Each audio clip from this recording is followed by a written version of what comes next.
žodis toks pusiau sveikinimo, dalinai atsisveikinimo, kadangi paskutinė mūsų diena. Pirma, noriu padėkoti KTU vadovybei ir ypatingai matematikos ir gamtos mokslų fakultetui už tai, kad priėmėt mus ir suteikėt galimybę ir pasidalinti ir įspūdžiais, pasižiūrėti, kas ir kaip čia vyksta.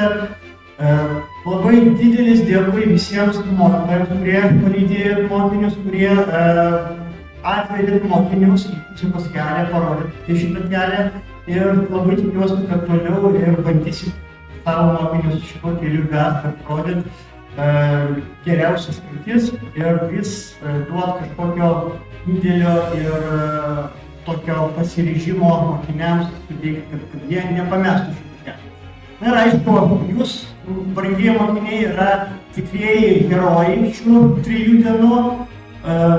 Tie, kurie tik prisijungė prie fizikos olimpiadinio judėjimo, vienuotokai, kurie pirmą kartą galbūt 10 klasę būdami čia pasirodė, atvažiavo, labai tikiuosi, kad tikrai nepaliksit šito kelio ir kad daugumą jūsų pamatysim kitais metais ir dar kitais metais, kurie šiemet jau baiginės mokyklas. Visiems linkiu sėkmingų egzaminų ir viliuosi, kad pasirinksit toliau savo karjerą susijusiu su fizika arba šito fakulteto sienose, arba Vilniaus universiteto fizikos fakulteto sienose. Ir galbūt po kelerių metų pamatysim jūs mūsų komisijų gretose ir pamatysit visą tą judėjimą iš kitos pusės.